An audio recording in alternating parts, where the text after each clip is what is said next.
Commissioner Garcia, will you lead us in the pledge? And will you all?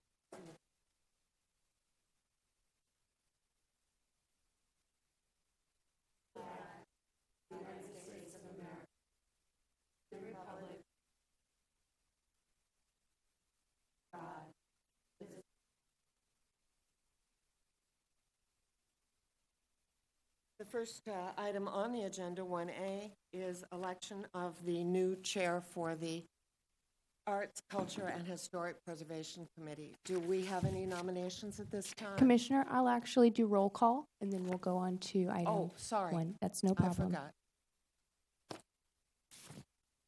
Chair Jordan. Vice Chair McMichael. Here. Commissioner Domke. Here. Commissioner Garcia. Present. Commissioner Clower. Commissioner Schottel. Here. Commissioner Voites. Alternate Member Olson. Thank you. We have a quorum. Fine. It is now open for nominations for chair of the Arts, Culture, and Historic Preservation Committee. Do I hear any nominations? Yes, Commissioner Clower.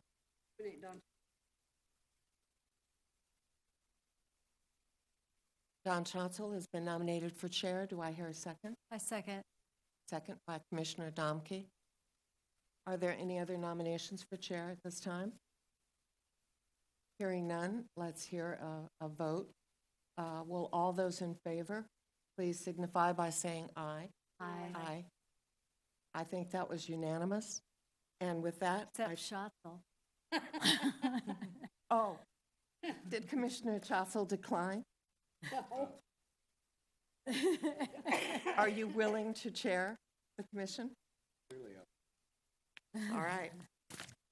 With that, I turn the meeting over. We do. Oh, not a few. If you're fine. That's you.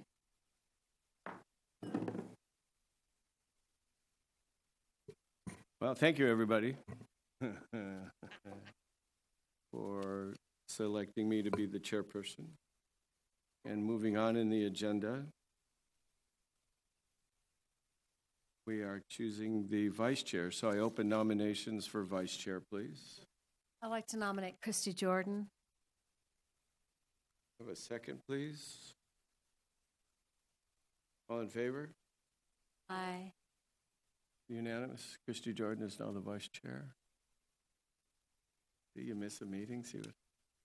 Oh, all right. Okay, good. Now we'll move on to General Administration Function, Item 1B, presentation by the public on matters not on the agenda within the jurisdiction of the Commission. Commission is prohibited by law from discussing issues not on the agenda brought to them at this time. Was there somebody that wanted to speak?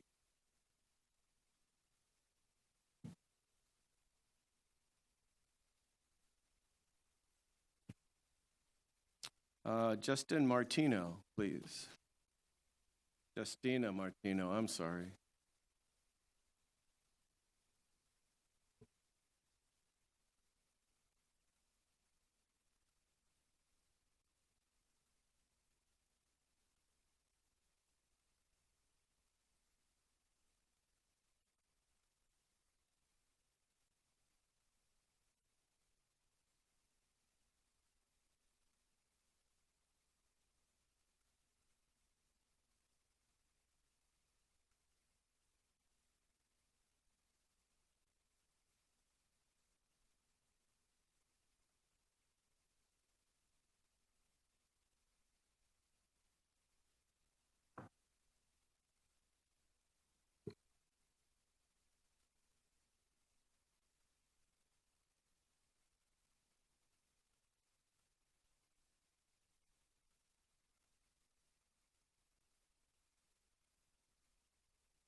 Open Studios, a region-wide community art event we present every year, and how it's an opportunity for West Sacramento artists to get involved and expose their artwork to a regional audience.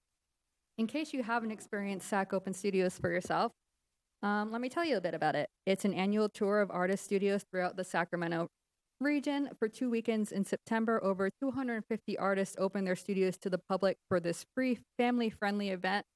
It's a really amazing opportunity to see artists right where they work in their studios. Some of them have studios in their homes, some set up with other artists at other locations like cafes. And this is a process that's normally reserved for artists' eyes only, so it's an amazing opportunity. Participating artists hail from all over the region, including right here in West Sacramento, Carmichael, Rancho Cordova, Fair Oaks, Elk Grove, and even as far as Galt. This year is really exciting because it's the 15th anniversary of the tour, and this will be the 3rd year that we've invited West Sacramento artists to join. And artist registration opens March 15th.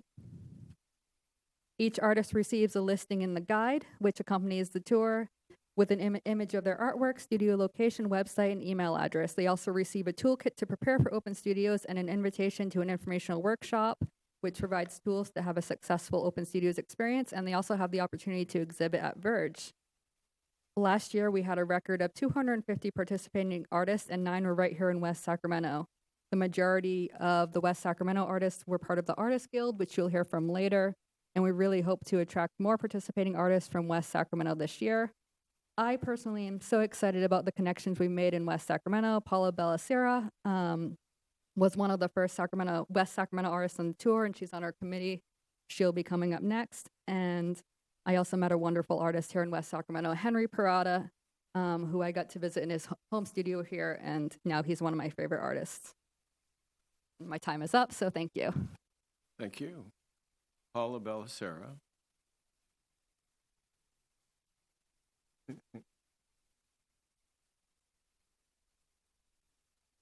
Hi, Paula. Hi, thank you for listening. Thank you for being commissioners. I really appreciate your support for West Sacramento artists. My husband and I, Joe Bellicera, are both West Sacramento artists. We've lived here for 20 years, and he's a public artist. You might have seen some of his Yolo County public art. He did the big books in front of the library. And we participated in open studios, as Justina said, in 2018. There were four artists in West Sac. Last year, the Guild brought in 9 artists, and this year we hope to have 20 artists participating. Open Studios supports not only local artists, but also encourages the exploration of art by people of all ages, because some artists do demos in their studios, and it's an intimate opportunity to interact with artists. Open Studios also supports local businesses, because when I participated, we had 300 people attend my studio. So at least 300 people came into West Sacramento, explored the local businesses and neighborhoods, and I think it really brings in people to identify more of what's available in West Sacramento. The challenge for West Sacramento artists is space. Many of our artists do not have studio display space that they can actually show their work. So last year, the Guild rented some space from Yolo Brewing, which was a really good opportunity, but it was too dark and it was hot. They'll tell you more about it. And what I would like to see is a bigger space provided for more artists to participate in.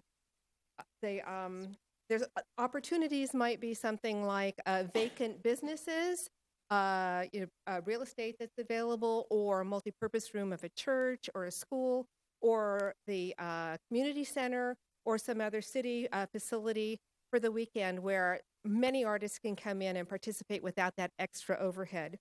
The guide in front of you, as Justina indicated, highlights all the different artists that participate, and the artists have to pay $125 to be in the guide and to be on the route and the map and to be participate in the gallery showing of their artwork. And so what I'm asking is for the support of the commission and the city and our community at large to support Open Studios in West Sacramento, because we'd really like to see space donated or really reduced in terms of price so we could have more artists participate. And if you have any thoughts or insights about space, please contact your staff here at the city, or Justina, or me, Paula, and we put our business cards on the guide for you. You'll also see in the guide pictures of the 9 artists that participated last year, and we're really proud of everyone. Thank you very much.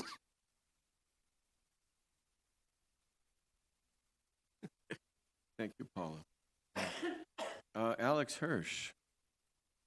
Good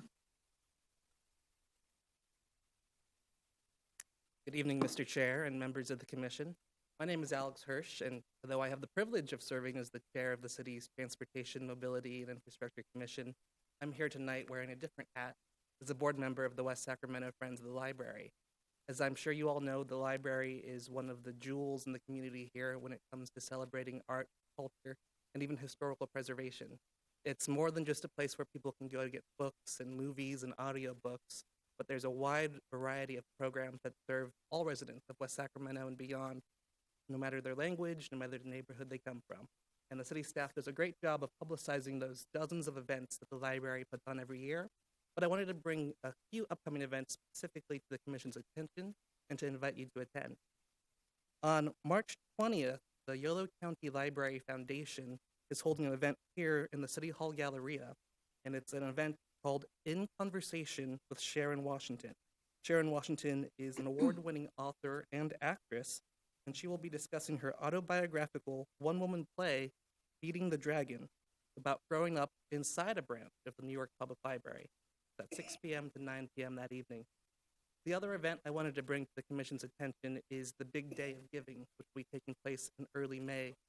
A Big Day of Giving is the region's largest single-day fundraiser for nonprofits, and West Sacramento Friends of the Library will be participating for the 4th or 5th year in a row, hoping to raise enough funds to support the library's many programs during the upcoming year. And again, those programs range the gamut. They serve children in the teen and homework center program. They serve adults who are looking for career preparation. They serve seniors in senior SCAM workshop.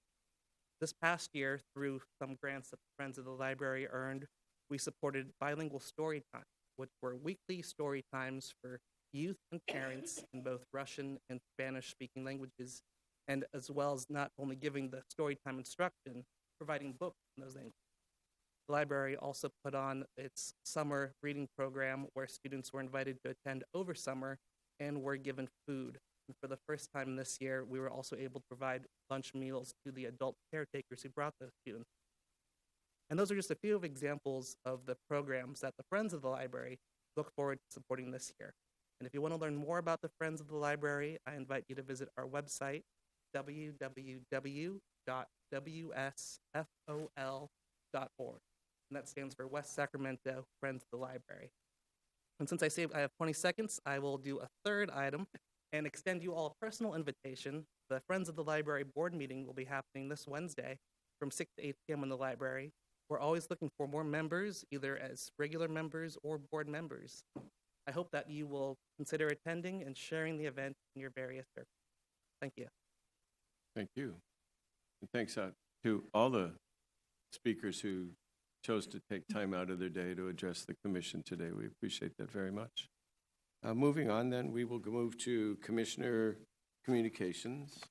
Any communications from commissioners?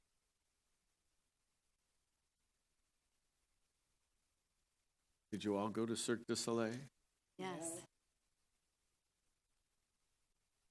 Fun. it's not too late. No, I think it's great. And you all went up on the zip line on the park? No? Oh, all right. Okay. It's the Parks Department, the Parks Commission, but they it- do zip lines. But it's all.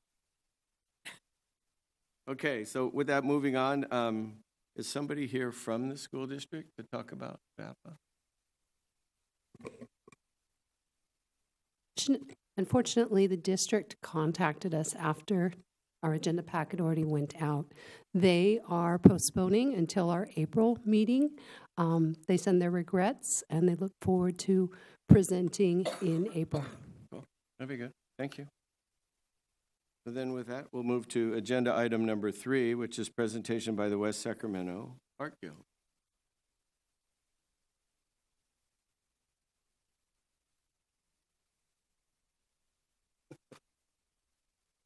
Hey.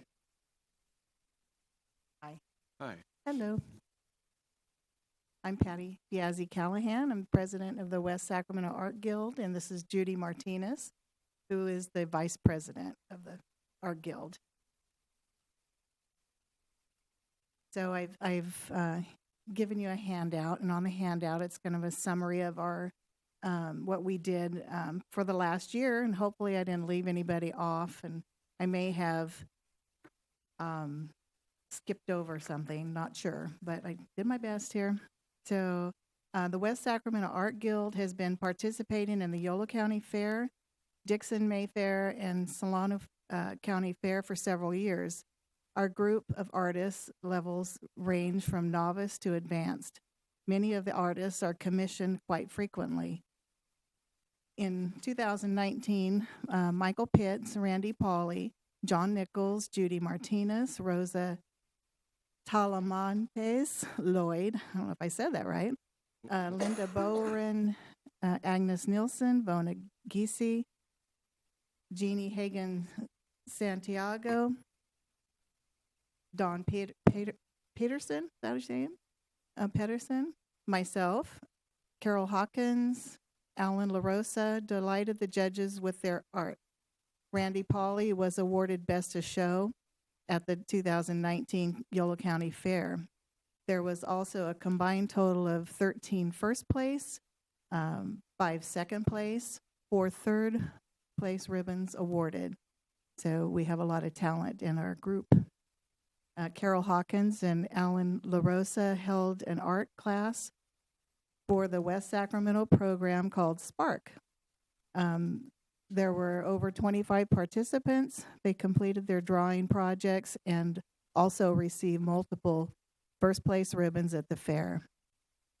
I helped with that, and several of us did. That was a really neat experience. They were so happy to be there, and they did such a great job, and I'd like to do that again. Due to the excellence of John Nichols' work, he has been invited back to the 2020 Yolo County Fair as a featured artist. During fair time, the Art Guild donates their time as art docents. They donate art for the fair's auction to help raise funds for the Yolo County schools. In April, we invited the River City High School students to hang their artwork at LeBou's Cafe, where the Art Guild has been displaying the Guild's art for the last 3 years. Our goal is to get the students excited about art and feel a sense of pride by publicly displaying their work. LeBou is located on the corner of Jefferson and Merkley and is a family cafe owned by Johnny and Sophia Garcia. The students were able to bring their friends and family to view their artwork. Our plan is to annually extend the invitation to the West Sacramento schools. We had some of the art teachers, they came out and they hung the art for us. But it was really interesting. That was a good thing.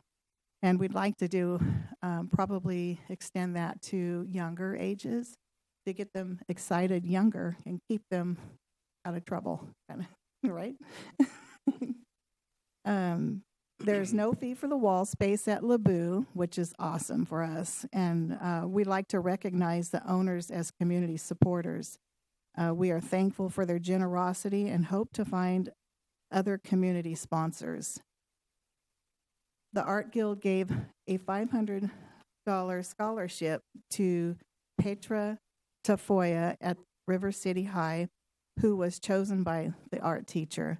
Bona Gisi presented the scholarship at award night.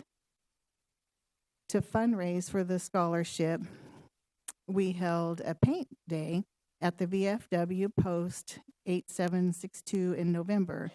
We discounted a fee for 10 veterans, but only 1 veteran attended. And that was kind of unfortunate. We were hoping we'd have a little more participation from them.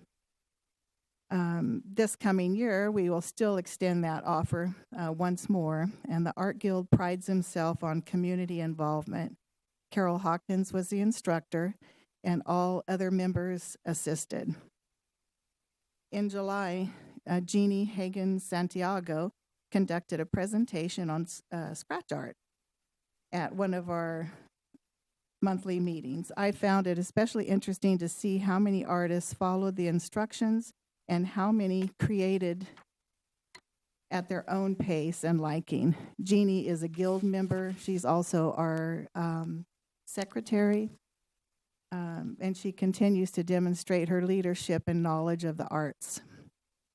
Rosa Talamontes Lloyd, Sharon Kowalski, and Robin Harper Manley volunteered their time face painting to Summer Night Lights, sponsored by the WSPD in August.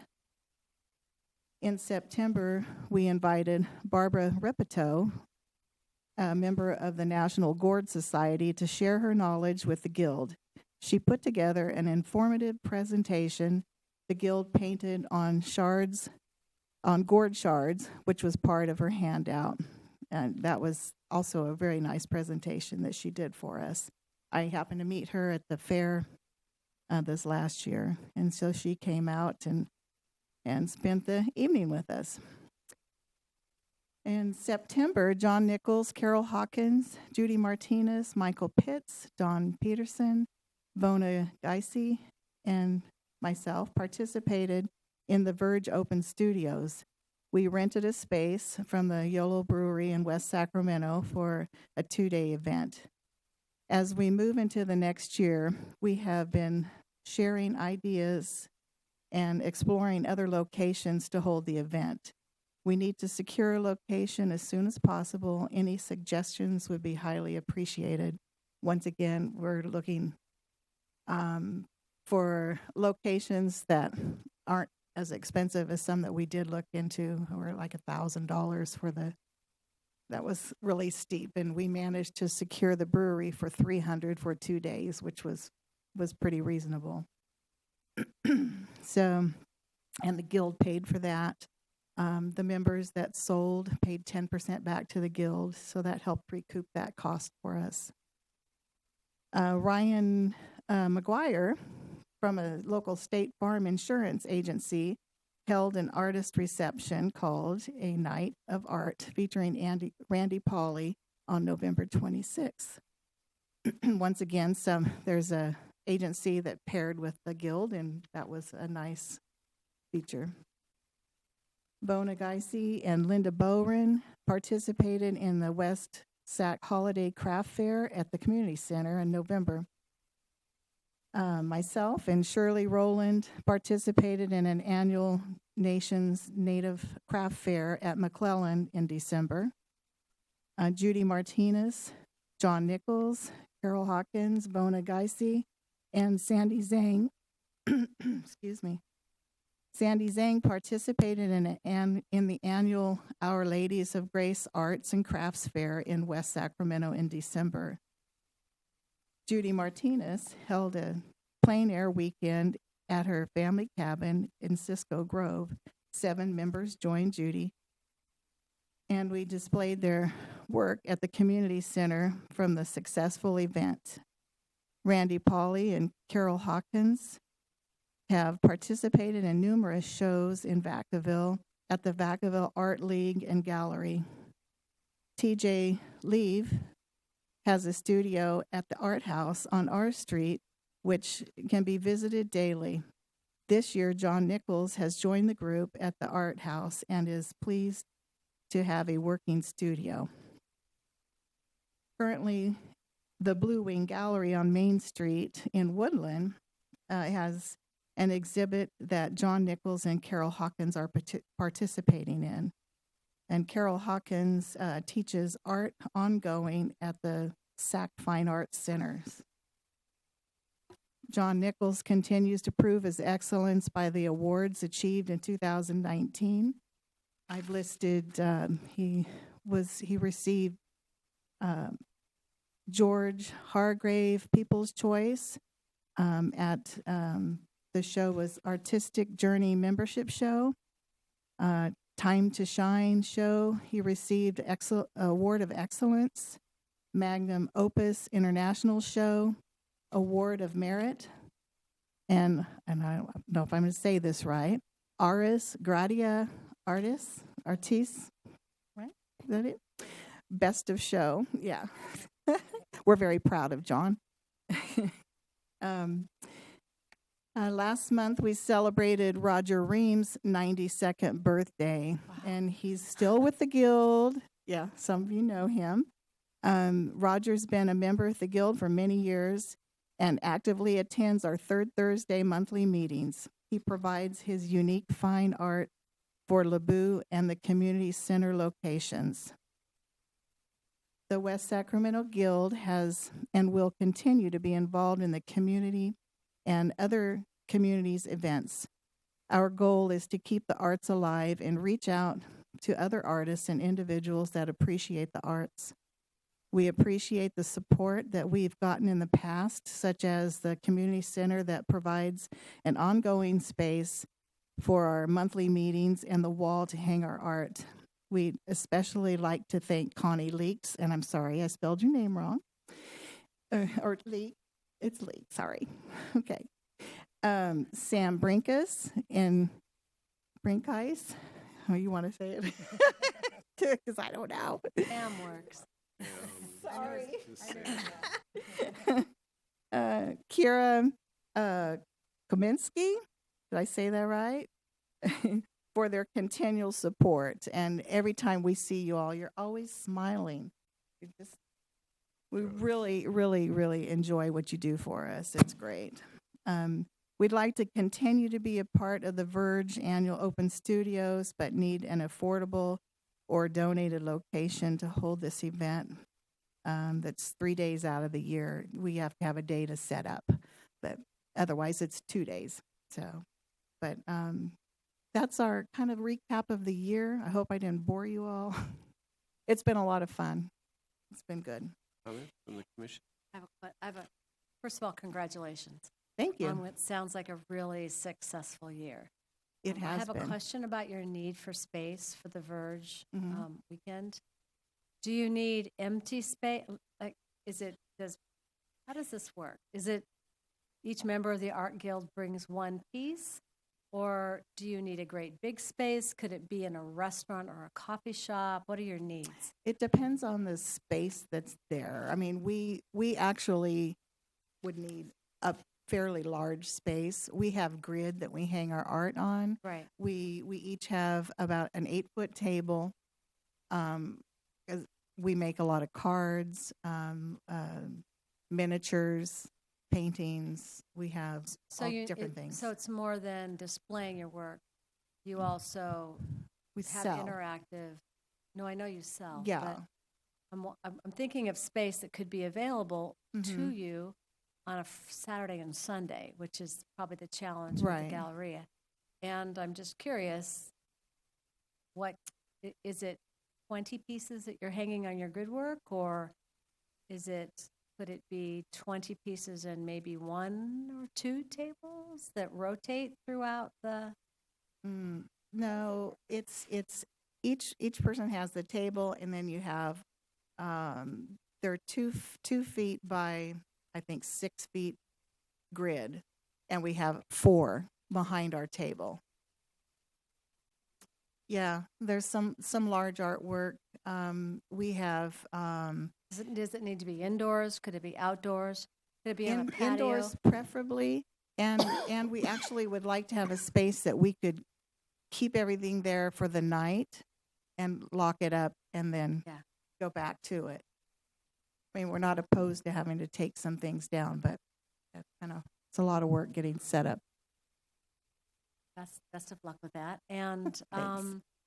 also wondering, so just a reminder that the West Sacramento Foundation is opening up its grants process again. And as a nonprofit, the Guild is eligible for a grant through the foundation.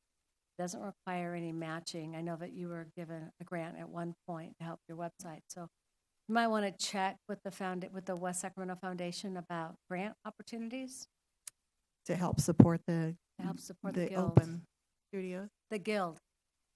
Right, help support right. the The Guild. Guild. Get us, Yeah. okay. Okay, All thank right. you. And Judy Congratulations. would like to share something. Thank you, Commission. I really appreciate you having us this evening. And I just want to take a moment or two to share with you what has come to my attention.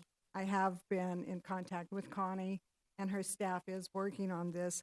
But I just wanted to let you know and to remind you that we have a lot of talented people in the arts and photography and all of the historical information that's available. And one I didn't want to let get by is my neighbor's brother, and I've known her since she was a little girl. And her brother is Ronald Edmonds, and he was in the class of '64 from James Marshall High School. And Ronald won a Pulitzer Prize for his photography of the assassination upon Ronald Reagan here in Sacramento.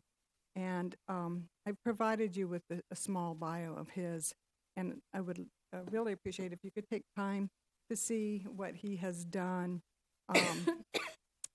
As he said, he's photographed sunrises and sunsets all around the world and has been eyewitness to most that most have only seen on front pages and in magazines through his lens. He was a news photographer and photographed every United States president from Richard Nixon through Ford, Carter, Reagan, Bush, Clinton, Bush 41, Clinton, and Bush 43 to President Barack Obama and his historic victory. His journey has allowed him to photograph summits of world leaders, presidential inaugurations, shuttle launches, Super Bowls, Summer and Winter Olympics, Cal Ripken's record-breaking game, NBA playoffs, political races, key marches on Washington, and almost all the Republican and Democratic national conventions since 1980. He had a very close relationship with Ronald Reagan and several of other of our presidents. He traveled over 40 countries around the world and has covered international events, including the turmoil in the Middle East and the sadness of the war. His images of the 1981 attack on President Ronald Reagan earned him the Pulitzer Prize for spot news photography. His work has appeared in Life, Time, Newsweek, Paris Match, New York Times, Sports Illustrated, Rolling Stone, People, National Geographic, U.S. News, Washington Post, L.A. Times, and the Wall Street Journal. So he is an amazing, amazing photographer. He's retired now. He is still living in Virginia. His sister, LaVon, lives in my court, and so I get to see some of the beautiful ornaments that he sends her from the White House every year. She has an amazing collection of White House ornaments. So I just wanted to share that and remind you that we do have these people. And, I said, gee, he should have a piece hanging in City Hall. I'm so amazed at his work. So we have provided his information so you can watch the video and see other photographs. And I'm sure Connie will do something great for him. Thank you for your time. Thank you both. Patty, Judy, thank you very much. Any other comments from the commission? We're good? Thank you.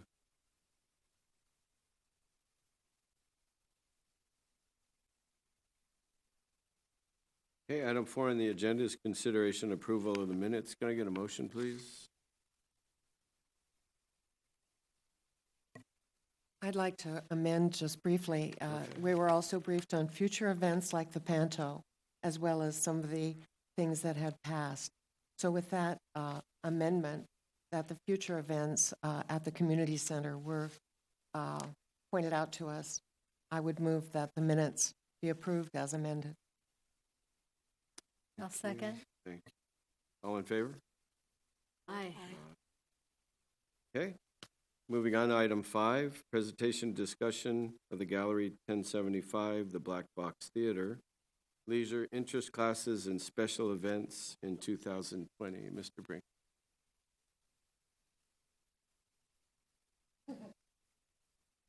Good evening, Commissioners. Exactly. It's nice to see all of you. For those in attendance, my name is Sam Brinkice. I'm a recreation supervisor, and I oversee the Black Box Theater, arts, special events, and leisure interest classes. I'm here alongside Mike Poe, our Black Box Theater lead staff and technical director, and Kira Comiskey, our Gallery 1075 arts curator and graphic designer. What we have for you this evening is a presentation on some of the highlights from 2019 and some of the things to look forward to this current year in these areas. And what I'd like to do now is turn it over to Kira. Hello, Commissioners. If we could move to the next slide, please. I'm sorry. Oh, I can click this? Oh, excellent. Are our monitors on? Can we make our monitors?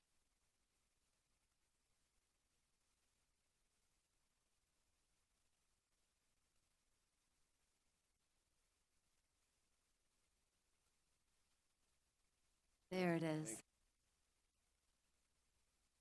All right. Okay. So we've already had a really great kickoff to 2020. This year we introduced our new year at the gallery with Postmodern Impression with the artwork of Kevin Von Johnson, not the mayor of Sacramento, but our local artist and also actor in the area. Kevin is a fine artist. He is also an actor and director who has actually worked in the Black Box Theater as well too, with the Happy Hour productions last year, and this upcoming year he will be directing as well too.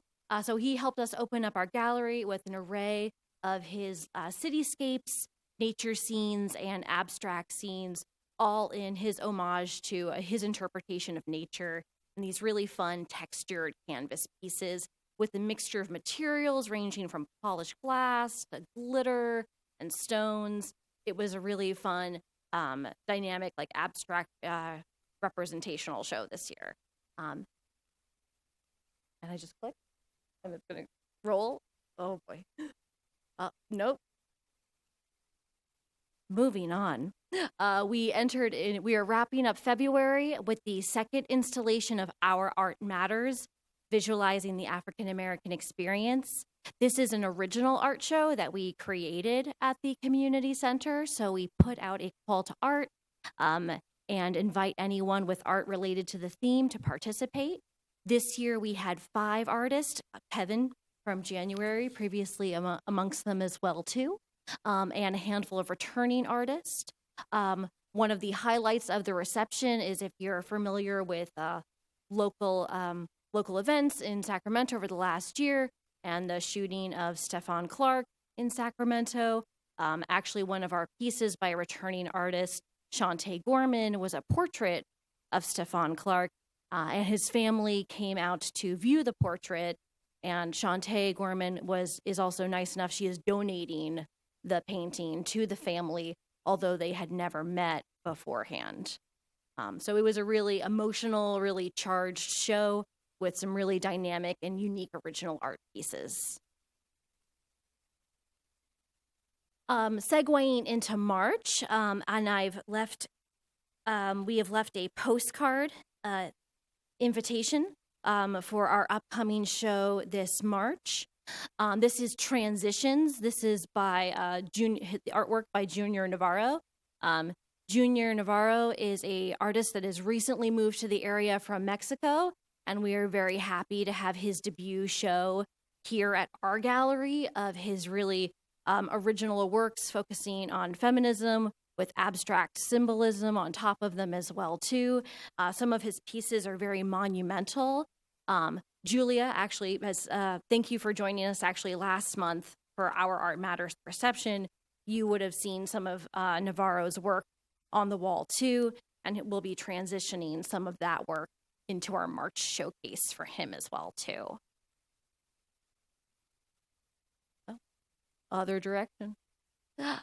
In April, we have another recurring show. Every April, Learning Ladder utilizes the gallery for their sustainability program that they work with kids already in preschool to just start fostering that mentality of saving materials and putting them to creative repurposing. So the gallery becomes completely adorned from like window to wall and wall and wall to ceiling with creative paperworks of recycled and repurposed materials, typically about cars, animals. So the children get a really hands-on experience creating crafts with their educators and then getting to share them in the gallery as well too. So that will be coming back to, with us shortly in April. And then towards me, brilliant. And then also in May, we will have the return of our sci-fi pop culture art show in conjunction with our special event, the Intergalactic Expo. So the Intergalactic Expo is a sci-fi pop culture convention that takes over the entire Civic Center district. And to accompany that, we designate the gallery as a special art show. We try to get some of the artists that are doing like Artist Alley in the convention to participate as well too. But this is also another original show that we just released our call to art for this one as well too. That with our theme, our specific theme is Guardians of the Gallery, which is a play off of the Marvel series Guardians of the Galaxy. Just got that nice little alliteration in there. So I wanted to run with that. So basically our theme is just superheroes is our narrow theme, but we are happily welcoming any sci-fi related art as well too. The superhero theme can extend to what is a superhero to you, original superheroes, fan art superheroes. It's just all encompassing and welcoming of that theme. And then June, and delightfully enough, the Art Guild is here with us today. We welcome back the West Sacramento Art Guild show. June is typically reserved for the Art Guild. And as you are, they've already done a great job talking about themselves enough. We have a ton of award winners, a lot of really talented artists in that group. And the group collects its most recent work and some of its favorite work over the last few years. And we fill up the gallery with all of those works. We typically have at least 20 participants, I think almost every year, if not a few more. And it's just, again, like wall to wall, almost to the ceiling, brimming with artworks of various subject matters and their specialty. Other direction. Thank you for your patience. And then in July, we're going to have another original show, but with a little bit of a city focus. So over the last handful of years during my time here, I've run into a lot of very creative people in the West Sacramento city staff. And we thought it would be fun to actually highlight that as a collective and build up some pride. This isn't going to be just Parks and Rec.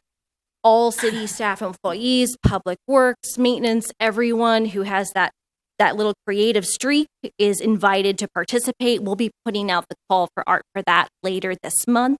Are you going to extend that to retired employees as well? Well, that suggestion sounds like I should. So that would be a strong recommendation. We just want to kind of foster that city pride. So I hadn't thought that far ahead. But I don't see why not. So we'll incorporate. Just make a little note to myself here so it doesn't escape. Dan Harris. Got it. Dan Harris. I hear that name a lot, especially as I go through old files and stuff too. Dan Harris is retired, but he was the graphic artist for the city for many, many, many years. And when we opened Gallery 1075, we did have an all-employee art show, and Dan was definitely one. And Kira, I know in your work now, doing a lot of our design work, you get to see a lot of Dan's stuff as you're going through old works, flyers, posters. So it would be really neat if we can get Dan to come out and for you two to meet. That would be amazing. Yeah. So actually, and thank you for prompting me on that as well too. When I say original, this is a returning show. When I say original show, I mean more that it's generated within the city as opposed to like a solo show or a group show that has applied for the gallery and is using the space, and we're just hanging up the artwork for them. So I apologize. When I say original art show, we're curating, we're organizing everything. But the city employee art show is a returning show that we haven't seen for a few years. We're just going to welcome it back. And now let's see if I can use this mouse the right way. And then continuing that element of West Sacramento pride, we're going to be welcoming Community of Champions, West Sacramento Athletic Heroes. If you have had a chance to be by the rec center anytime recently, you may have seen this exhibit. This was created in collaboration with the West Sacramento Historical Society. Also with efforts by Louis Campos, have created this large installation of tiles that honor athletic heroes from West Sacramento itself. So it's about athletic pride and history and West Sacramento pride. So this summer we're going to have like a nice block with city employee and retired city employee pride, as well as our West Sacramento athletic heroes as well too. Putting both of those shows in the gallery at the same time. They will not be at the same time, but they will be back to back. So this is not going to be in the rec center; it's going to be in the gallery. We're going to be relocating it to the gallery for August. In September, we will have another sci-fi pop culture related show. We're actually going to be having another special event with the Capital Creative Showcase at the community center. This group also works with a lot of the actual animation designers that work in the video games, that create the concept art that generates those characters in the games. And working together with them, we're going to curate a collection of about 9 to 12 different artists to create an exhibit for them and as an extension of that special event as well too. In October, we will have our third installation of Arts in the Heart. This is another original show and also an event that we've created at the community center, celebrating arts and diversity in West Sacramento. So again, we're really trying to bolster up that West Sacramento pride and local artists. This event is a free event, and previously we've had arts commissioners come out and have helped us judge. We have a calavera or sugar skull painting contest, and commissioners have been nice enough to come out in previous years and help us select our lucky winners. Actually, this past year, Commissioner Garcia and Patty Biasi Callahan were nice enough to be two of our judges for the contest as well too. So not only are we showing off a lot of local art and getting young artists showing off their ballet or dance recitals and having a chance to play with free crafts, but we're also just kind of fostering that pride. Winners get a certificate of acknowledgement, and you just get to have some nice little bragging rights for winning a fun local contest. That's all completely free. In November, we have our Kids Zone Youth After School program art show. Every year, we have hundreds of submissions for this program. They pick a fun theme each year. Last year was video games, and our arts commissioners also help us select from those over 500 pieces. We have maybe 20 to 25 different special winners organized by age group, and those winners help with the selection but help of the arts commissioners are then displayed in the gallery as well too. And this is very, very rare. December is a mystery that we have not solved just yet. When I started here about 2.5 years ago, we were already full the gallery was already completely booked for about 1.5 years, and then very quickly for 2 years, so that we actually have a month-long opening at this point is very, very rare. So we're still seeking out applications to fill up that spot for December. And hopefully we'll get a couple in over the next couple of months, and then we can start promoting that artist for their upcoming show as well too. So I'm going to turn it back to Sam. Thank you for your time. Thank you, Kira. And now we'll go ahead and bring up Mike Poe, who will give you an update on the Black Box Theater. Good evening. Good to see you again. And I shouldn't have pushed that. Kira's final slide, prominently on our website at the community center. I'll be talking about the Black Box Theater, and I recognize some of you from having been in the Black Box Theater in the past year. The theater, again, is in great shape. I spent the first few months when I got here a year and a half ago fixing things and getting things adjusted to serve the most number of clients for the most variety of purposes. And on that note, it was one of my personal goals to document as much as possible all the different ways the theater could be used. It is by definition architecturally in the theater business called a flexible theater. Black box is a nickname. And I wanted to show just how flexible it is and that all sorts of different kinds of events could go in there. As a result, on our rental information page, which you can find off our main page at westsacblackbox.org, several pictures have been added for showing that versatility. And you will see much of that in this presentation. 2019, typical events, we had award shows multiple times in the theater. We also had River City High School band and orchestra concerts. The school doesn't have a performing arts center big enough for these type of events.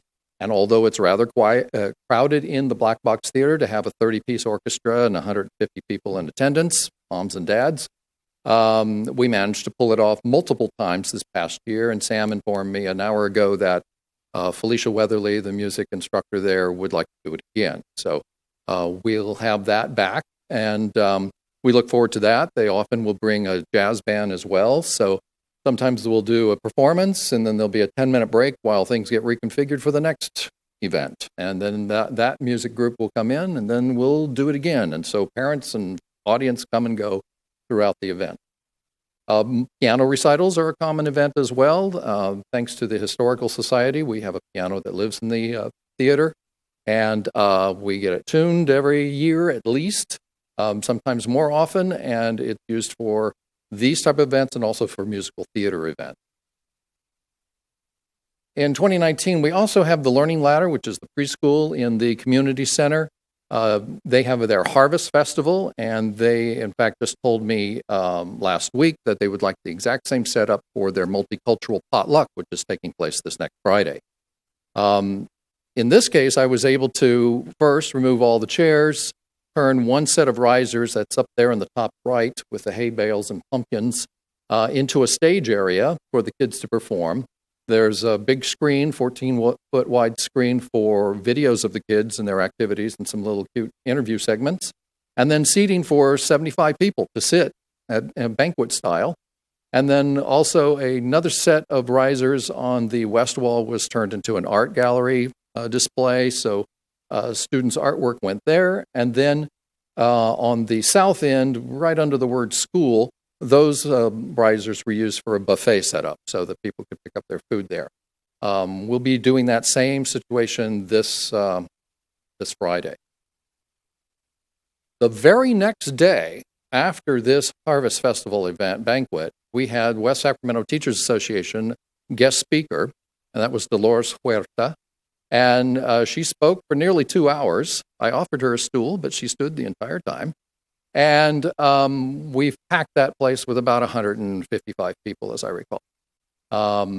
And it was a fascinating event. And even more fascinating was the fact that I was able to change the risers back into what they should have been and get all those chairs back in place and prep for her.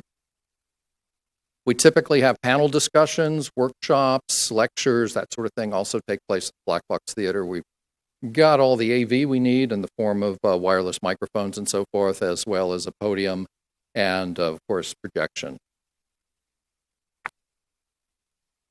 2 charity events or fundraising events that we have, I can call regularly because now it's happened more than once. The Zumba Party in Pink is in the Black Box Theater. In that case, I change a riser into a stage, and then the rest is all dance space.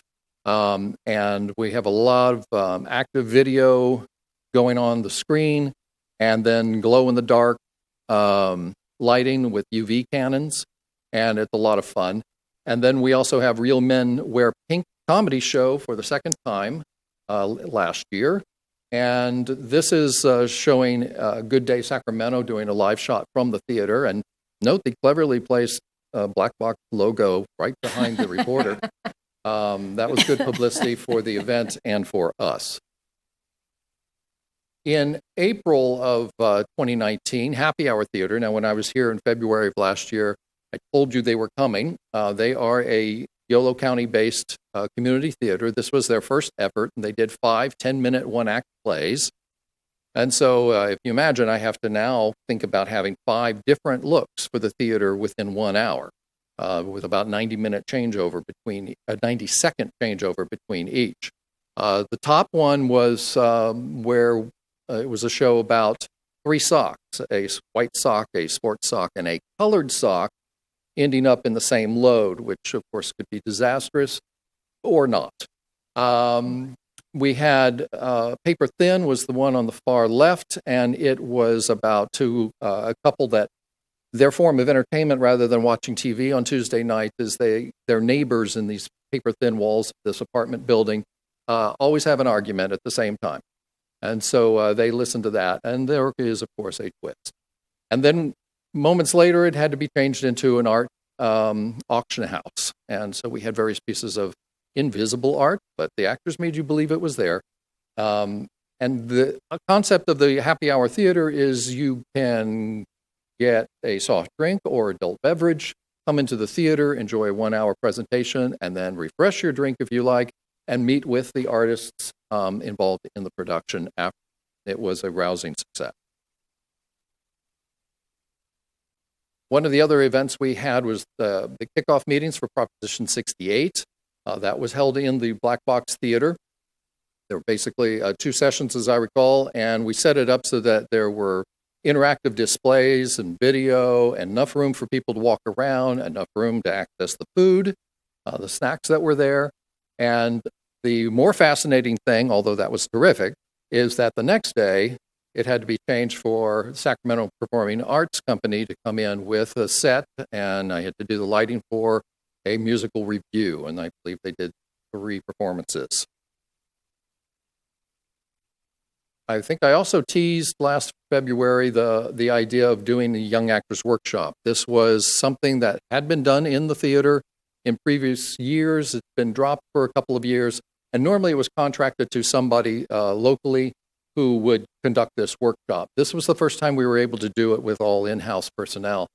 And so I handled the directing and the acting and scene painting. Kira is our resident expert in improv and pantomime, and was terrific to work with. And then we had 2 interns. One was a home run intern, Jordan Babcock, who was also very interested in writing for theater and ended up writing 7 of our skits that came from ideas the kids had. And we ended up producing a variety show, basically. And it was a lot of fun. So it's a 2-week, Monday through Friday workshop. And then on the final Saturday, parents even rearranged their holiday plans, vacations, and so forth, so that they could ensure the kids would be there. In some cases, not everybody could. So we ended up producing a video that was shown where 4 or 5 of the kids were able to do a skit basically on television. So they got the experience of working with an experienced television director, and that was a lot of fun as well. Now, one thing that none of us were expecting was that we had a teen hero volunteer intern, Phoebe Olson, who is a dancer, an accomplished dancer. And she offered to teach dance, and the kids hadn't signed up for that, but sure enough, all 13 or 14 kids we had in the workshop were in the hip-hop number, and then 5 of them participated in a lyrical dance number, and I was shocked, but they did a fantastic job. So we're looking forward to doing that again this next summer. Our lull this year was in September, and basically when I left you last time, I said, I hope we end up with a lot of scheduling conflicts. That's my goal. We're getting tight, so we're not quite there. But September, there was a bit of a lull, and I wanted to take on the issue of the floor. The floor is black, and it wears, and then it becomes kind of gray, and then it gets scratched, and I patch it with paint, and then now it's gray, dark gray with black patches, and then it becomes another layer after time, and so forth. And rather than painting the whole floor, and I thought if I had something on the floor that would disguise the scratches and that I could patch more easily, I should give that a try. So that's what I did in September. And this was also in preparation for Happy Hour's next production, which happened to need a floor. And in fact, here are the photos from their production in October. We had 3 20-minute one-act plays. The lower left with the spinning wheel was in an Irish cabin in the 1930s along the seashore.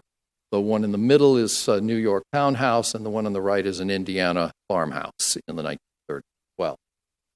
So the floor worked beautifully for those shows, and wasn't really expecting it, but the Panto normally would put down their own floor, and they decided, wait a second, we're doing Little Women, and that would be perfect for this. So they used it as well.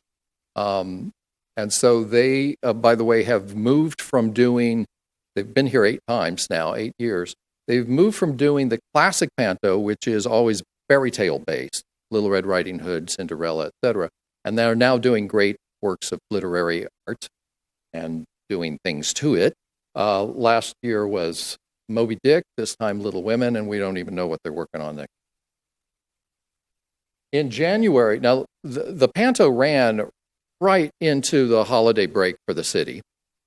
The day we came back from holiday, on January 2nd, Spelling Bee moved in. This is by Musical Mayhem Productions. They had been here before with Music Man. And these kids are all triple threats. They're all singers, dancers, actors. This is their elite group of their youth acting company. And if you're not familiar with Spelling Bee, I recommend everyone see it if you get an opportunity. The picture on the right depicts one of the moments early on where everybody's doing the Pledge of Allegiance before starting the Spelling Bee. 4 of those people that are contestants were pulled out of the audience.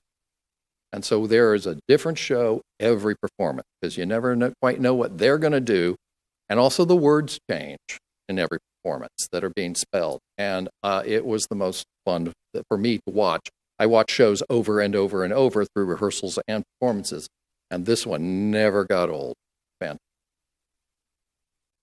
In February, Club West, this is just a couple weeks ago, had their Sweetheart Dance, and so we changed the theater again and provide a lot of dance space. Club West brought in a disc jockey, and we had gobo, that's that printed pattern on the floor. We have disco lighting that moves.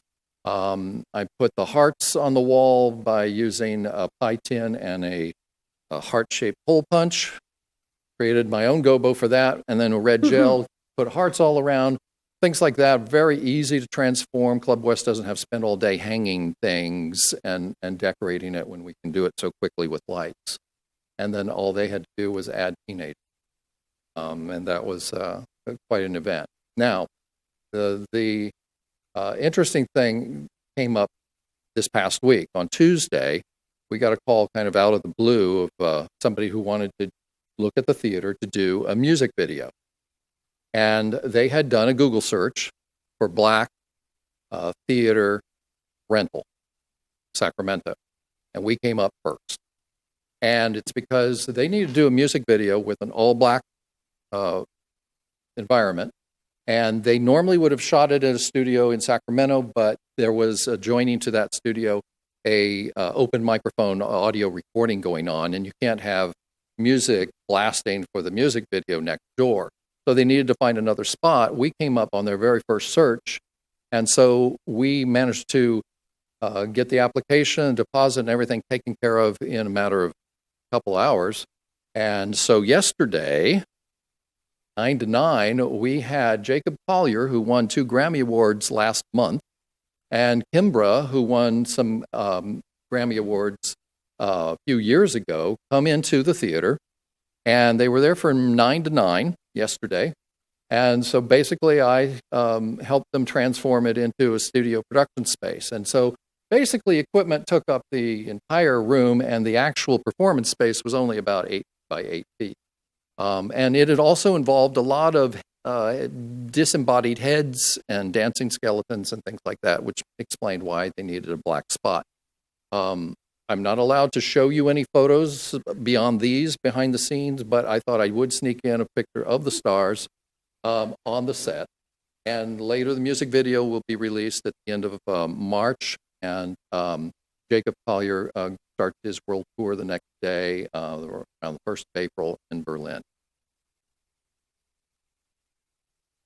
In March, very early, we'll have a TEDx 3-camera production done by Southport Elementary School. And soon after that, Romeo and Juliet is being produced by a new theater company, the Sacramento Apollo Theater Company. So those will be our 2 major events in March. In April, we will have a 4-camera instructional video series. We've worked with these folks before multiple times, and I talked to them again today. They'll need the theater for about 4 or 5 days. They will be doing a lot of setup.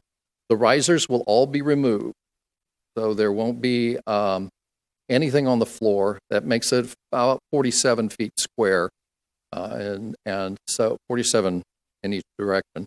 And so they'll be able to set up the TV studio kind of in the back, and then also accommodate a live audience for their presentations. Happy Hour will be back for their 3rd time in 13 months doing Opticon. This time there are 4 locally written plays. There'll be 15-minute one-acts, again, all within 1 hour. Kevin Johnson, as Kira mentioned, will be one of the directors. The other 3 will all be women. They're trying to encourage women, and this will be their first efforts. But they're in good hands. The Happy Hour folks know what they're doing, and we'll take care of them.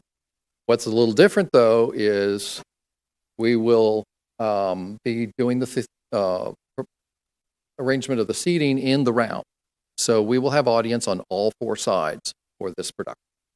So we go from having no risers to a few days later having all the risers plus some that have been in storage since so we'll be able to see a different look theater. In May, Splinter Group will be bringing back Woody Guthrie's American Song, a review of Woody Guthrie's songs and those times, which they have done in the past. They will be bringing it back. And I haven't quite figured out whether or not they'll be in the round or 3/4 thrust or how we're going to set up. We'll do the Young Actors Workshop again in July. We had excellent feedback documented from the parents who participated, and so we're looking forward to tweaking here and there and accommodating them again. And then new is an after-school program that a lot of the parents from the Young Actors Workshop last year kind of encouraged us to think about doing an after-school program of some sort. So we're looking at, and I emphasize currently in development, so you can ask me all the questions you want. The answer is I don't know. Middle school students is kind of the age group we're looking for, 6th, 7th, and 8th graders. After school, no more than 2 hours. And then it will culminate in an actual production, probably 2 performances.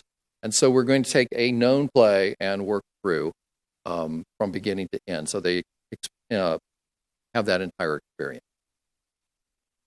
And that is it for me. Our website is westsacblackbox.org, and I'll be glad to answer any questions after Sam fills you in on special interest class. Okay, thank you, Mike. All right, to wrap up our presentation here, we would like to update you on the city's special interest classes. These are classes that are usually taught in the evenings at the community center and offsite at Sam Combs Park as well. These classes are taught by independent contractors that we contract, and they usually teach classes, I would say, in the evenings and weekends occasionally. But what we'd like to do is touch on this first class. This is the hip-hop dance class. This class is taught by Heather and Holly Singletary, and they are actually twin sisters, and they coordinate a competitive dance team called Blue Rose Dance Team. And you can find them at the holiday tree lighting, at Arts in the Heart, at some of our community celebrations, and they're very excellent instructors. Okay, moving on, we have our Young Rembrandts. Young Rembrandts is actually it's a local franchise, and they host classes all over the Sacramento area and at after-school programs here in Southport Elementary School.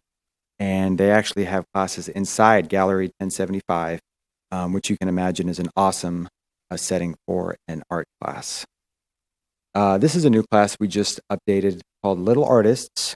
This is taught by local artists Ristina and Greg Rodriguez, which actually own a local tattoo parlor, Victory Tattoo on Jefferson Boulevard.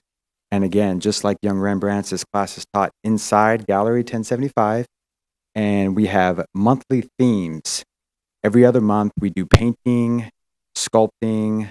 They use colored pencils, markers, and it's a great addition to our lineup. Of course, we have ballet. This is probably our most popular leisure interest class. This class is taught Wednesday evenings inside the community room, and we accommodate young dancers ages 3 to 6. And they have ballet recitals twice a year, and they also participate in our Arts in the Heart event. Okay, moving on to archery. This is actually starting back up next month with the start of daylight savings time. It'll be light out, and so what they can do is start off at about 6 to 7-ish is when they wrap up, Sam Combs Park. So if you ever drive by that area and you see a large backdrop and people shooting bows and arrows, you know exactly what they're doing. And so real bows, real arrows. We have a local instructor, Joshua Stark, who actually lives in the State Street, so he can just walk over and teach the classes, and it's very convenient for him. For those watching this, if you're interested in teaching a class or leading a class here through West Sac Parks and Rec, you can do so. Check out our website, westsacfund.org. We accept course proposals year-round. After we receive a course proposal, there is an application and a demo process. And then after that, there is a background check and fingerprinting. And you can start teaching classes here with the city. Okay, moving on to special events. This is a special event that we just had, actually this past weekend. This is the annual Father-Daughter Dance, and this year's theme was Back to the Future. And we had fathers and daughters come out. They did arts and crafts. We had a full buffet, dancing, DJs. It was really a heartwarming event for everyone in attendance, and this is actually one of our longest standing special events. Moving on, we have the Senior Resource Fair. We hold this every May, and this is a great opportunity for local seniors to get services and to contact vendors and to connect with one another in the community. We have our Intergalactic Expo, which is scheduled this year for May 17th. And what I'd like to do is just play this short recap video from last year's event.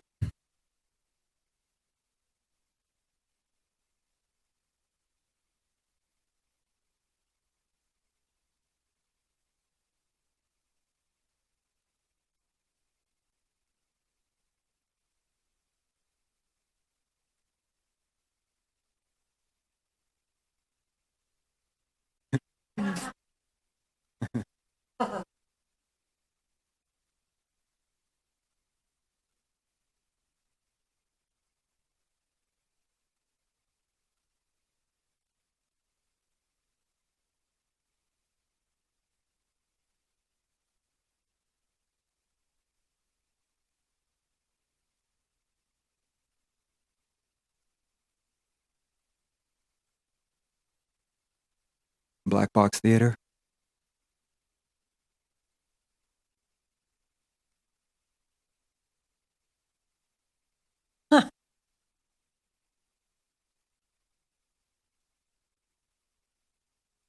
Okay, so every year we partner with Toy Fusion, who is a local business in the Arden area that sells vintage toys, and the event raises funds for the Make-A-Wish Foundation.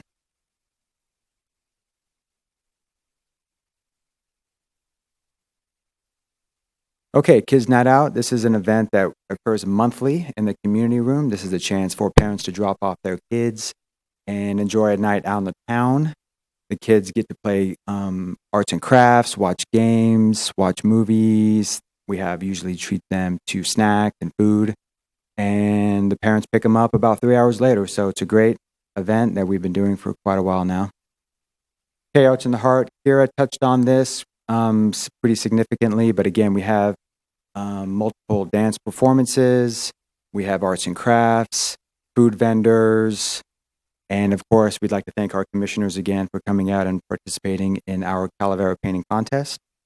This year we had dance groups including Blue Rose Dance, the River City Dance Academy. We had a ballet recital. We had folkloric dancers. We had a Hawaiian group, a Zumba demonstration, karate, and Aztec is pictured here. Okay. Lastly, we have, of course, our annual holiday tree lighting in partnership with the Chamber of Commerce. This year, we have the event scheduled for December 4th, 2020. And again, this is a heartwarming event, really brings the community together. Free pictures with Santa Claus. We have dance performances, music performances, vendors. Actually, this past year, we had to move it inside City Hall, which... Last year, we did it twice. We planned it outside, and then we moved it inside. Yeah, two planning stages, but it all worked out. We had a great turnout. The tree went off without a hitch, and it was a great event. So, and lastly, a couple more pictures. And again, thank you so much. At this point, we would like to open it up for any questions you may have.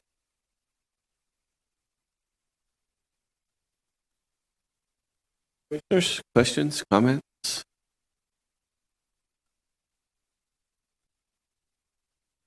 Not really a Go ahead. question, just more of a comment. That was the Arts and the Hearts event. I just really want to commend you guys on that one. That was a lot of fun for my 8-year-old and fun for myself as well.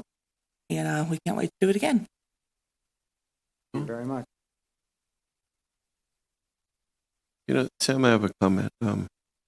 It appears to me, you answered my question, I think, in all the pictures, that the use of the black box from non-Parks and Recreation Department sponsored programs is still skyrocketing. Am I getting the right impression? That's Yeah. correct. We have a lot of outside rentals, theater performances, concerts, multiple unique events, as Mike shared, music video filming. But again, we do have some internal usages as well, Yeah. and also some internal use from other departments, Public Works and other city departments. Yeah. I did go to the Pantone. It's amazing to me that even now, every time I go there, for whatever reason, somebody is always sitting, whether it's in the black box or in the classrooms, or I had a churro, went over to the churros thing. Yeah. Somebody always says, "Wow, I didn't know WestSac I had had this." no idea. Wow, every time. And your pictures reminded me of, I went to Mr. Johnson's display, of all the things they do there. It surprised me. But I always hear that. And that's a good thing, I think, but it's every time. I don't know if other commissioners have this. It sounds like you do too, the same day. experience. Yeah. So it's a good thing, I think, so good for you guys. Yeah. If I may, the music video director who did a Google search found us right off the bat. He lives 2 blocks, had no idea this facility. Now, the great thing about this event having taken place is there was a makeup department, a hair department, the puppeteering department, the caterers, the lighting, the grips, and the performers, of course, some local dancers were included. They all know about the black box as they place for them to work, and that they will mention it at their other gig, because what assembled yesterday will never assemble again. The lighting director's off doing a different job today. I talked to him about that, et cetera. They're scattered all over the region, but they all now know that there's this place in West Sacramento that's available and works. Right. And you're talking about the local talent. I went to the Southport Talent Show last week. But I think all the schools, and I thought Stan was going to be here from the school district, I think just about all the schools do talent shows. You think? There's some really unbelievably talented kids, musically, and, I'm not going to stand up in front of my peers and sing, and those kids just go up there and let it go, So it's, huh? I know, Tom, I know. But so it's good that, it's beyond good. I mean, it's great that those kids have a place to go now, that there's things that they can take advantage of to expand more and experience more who they are and what they want to do. It's not always about hit a baseball, there's more to it. Good for you guys, Yeah. Yeah. I have kind of a nuts and bolts question. But first, congratulations on really good work, all of you. It's amazing the good work that happens across the street with, not 50 people. So you guys get a lot done, and thank you so much. Thanks, Denise. You have a sense, since most of the registrations are done online, I assume, do you have a sense of the percentage of, in your youth programs, the percentage of kids that are participating that are West Sacramento kids versus kids that are coming from other parts of the region? So as far as our special interest classes, I would say the majority, 95%, are residents. And I always know because every month when I do the payout to the Right. instructors, I see who's a resident, and who's a non-resident. Great. And the percentage of non-residents that come from across the river and elsewhere is very small. That's encouraging. That's a shift from, when the Crocker did their summer camp in the Galleria. So congratulations for that and for that outreach. Thank you. If I might add, the Young Actors Workshop, all West Sacramento, It's even my though it heart was open happy. to. That's great. Can I ask another, I'm going to ask another nuts and bolts question about, a few meetings ago, we were talking about budget and budget preparation. And Denise mentioned you don't have 50 people. Where are we on the budget? Did they get an increase? Is it being discussed? Just curious. Yeah. Well, they can answer questions. Yeah, I can respond to that. So we're in the process right now of next month having adjustments to our current fiscal year budget. And then in May, we'll have our mid-year budget review, where we will then be looking at any unanticipated costs at the time we did our initial 2-year budget. Yeah, sure. Good, thank you. Anything else, Commissioner? We good? Okay, thanks, guys. Thank you very Thanks much. Thank you.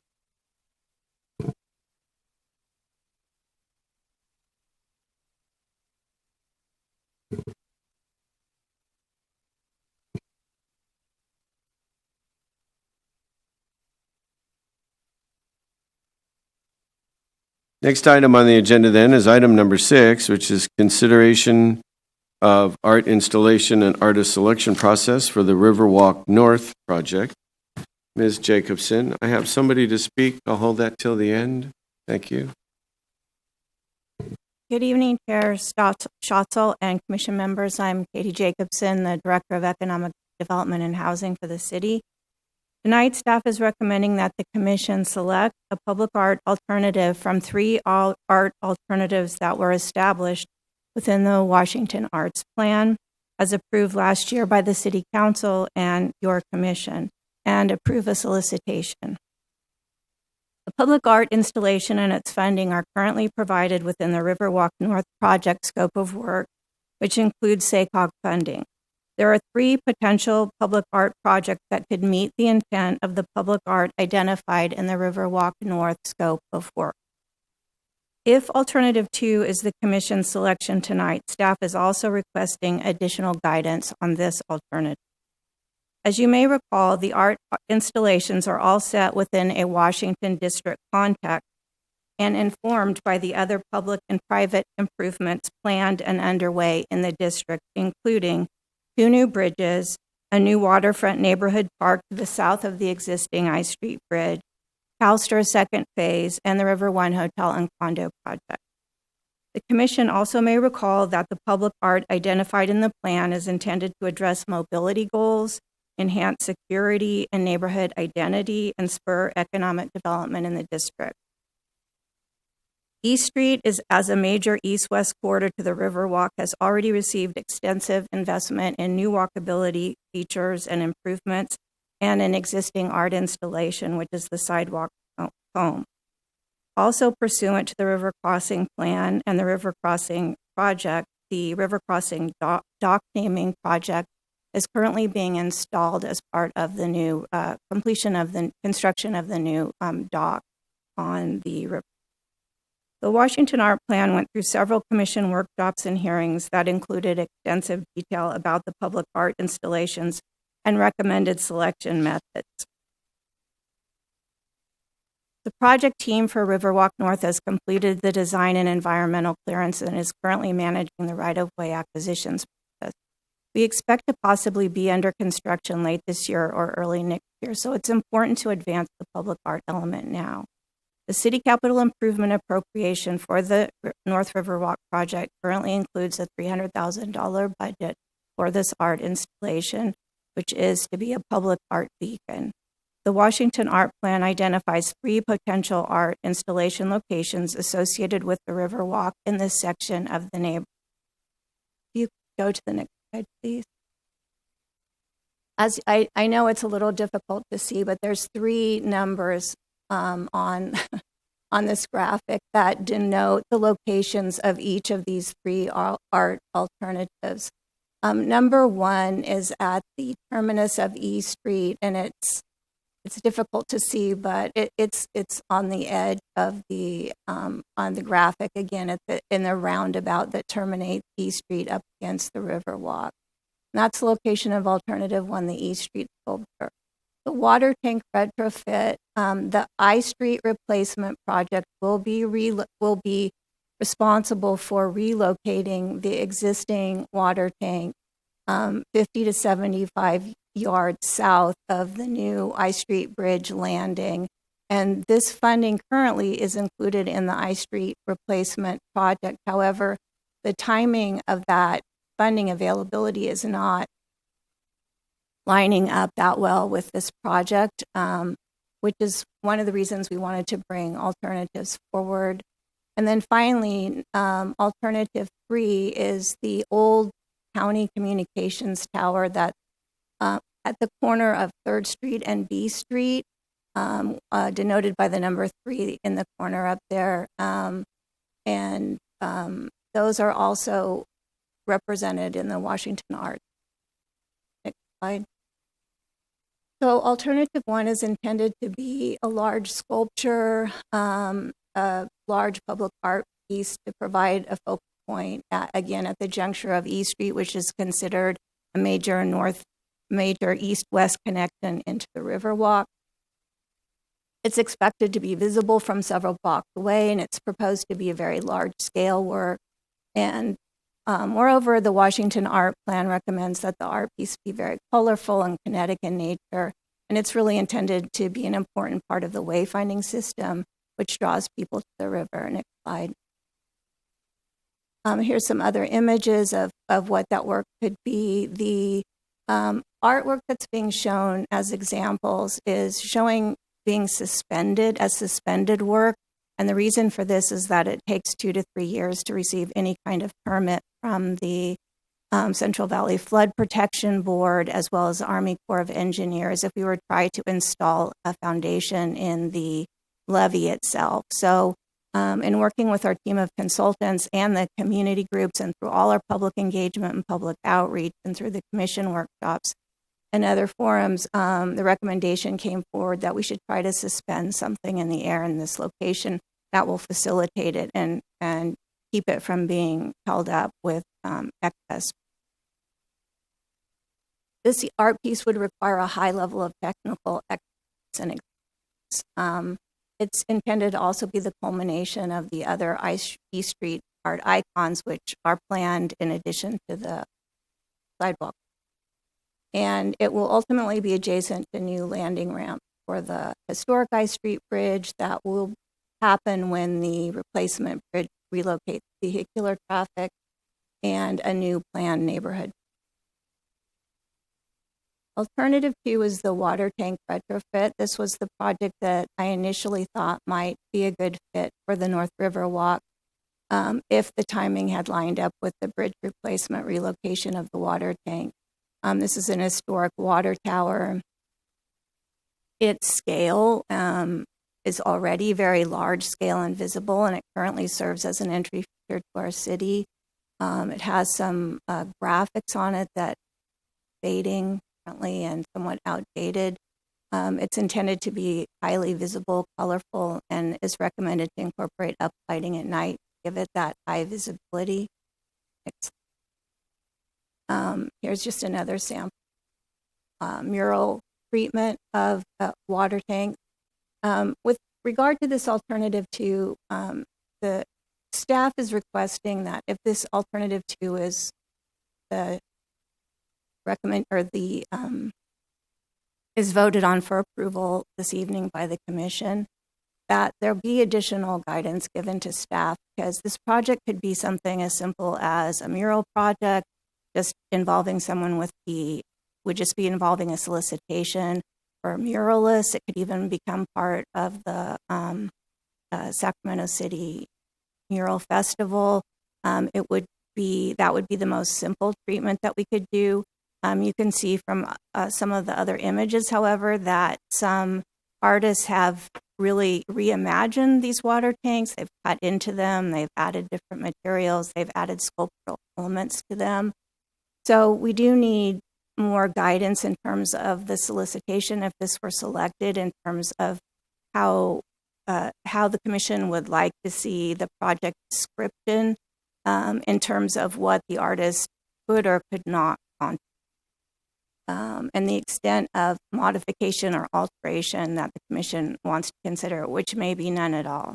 And then the final direction with regard to this art piece would be the extent that you would want a historic theme, if you would like this to be a branding, or if you would like this to be communicating to the district and the community about some historic facts or events in this. Alternative 3 is the existing communications tower on the city. The city acquired this property. This is on B Street and 3rd Street.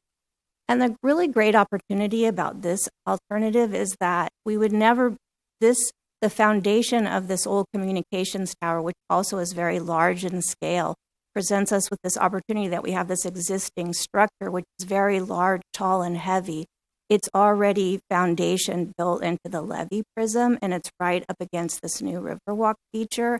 So it's hard not to see this as a really exciting opportunity that an artist could come along, particularly a light sculpture, but it could be we could, stay fairly open in terms of the solicitation.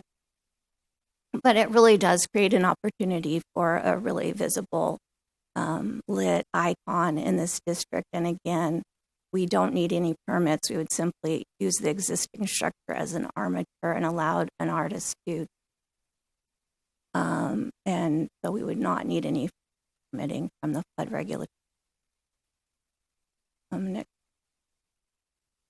This is just another example of where an artist has taken existing metal tower in an height.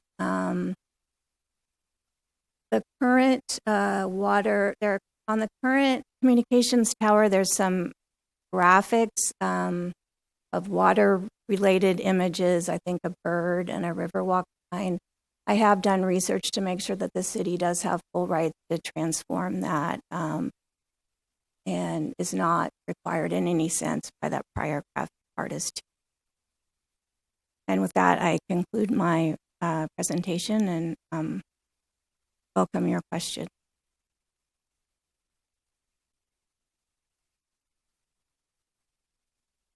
Back to the to this graphic. Sure. And maybe provide just a little more orientation.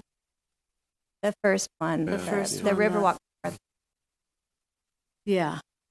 So the green line work on this graphic, this is an engineering document, but you can see the green line work is the crown of the levee. It's the top of the levee.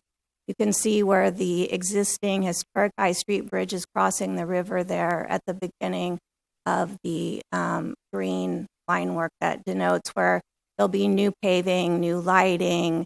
It will be safe. It will be ADA compliant. That's the existing High Street Bridge. Yes. Okay. The new one comes in. So the line work for the replacement bridge is shown on this graphic as well, and you can see that it comes down C Street. And C Street is also a major east-west connection to the Riverwalk, which is why I put this art installation into the scope of work for the Riverwalk North when we completed our grant proposal.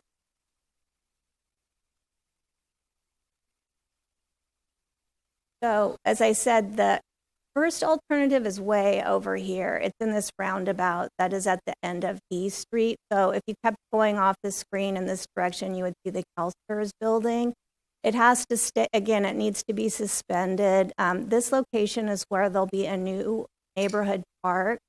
And then when we do the deck conversion of this bridge, after we locate vehicles over to the new bridge, we'll be converting this to a bicycle pedestrian circulation element. And then we will be building new ramps that will come down off of it. They'll kind of move through the trees and land generally pretty tight to the existing historic I Street Bridge because we didn't want to acquire a lot of additional property in order to accomplish the bike ped utility. So is site number 1, is that the turnaround in front of CalSTRS currently? Yes. So these aren't, except for the communications tower, which is already in a foundation, these are not specifically cited.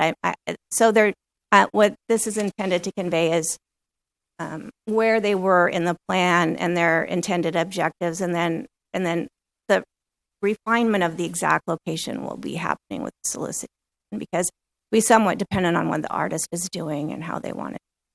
Just from a visibility standpoint, I mean, if the goal is to anchor it to both sides of the river, or to, the well, with this installation, what's proposed is that we get permission from CalSTRS so we can hook something to the building.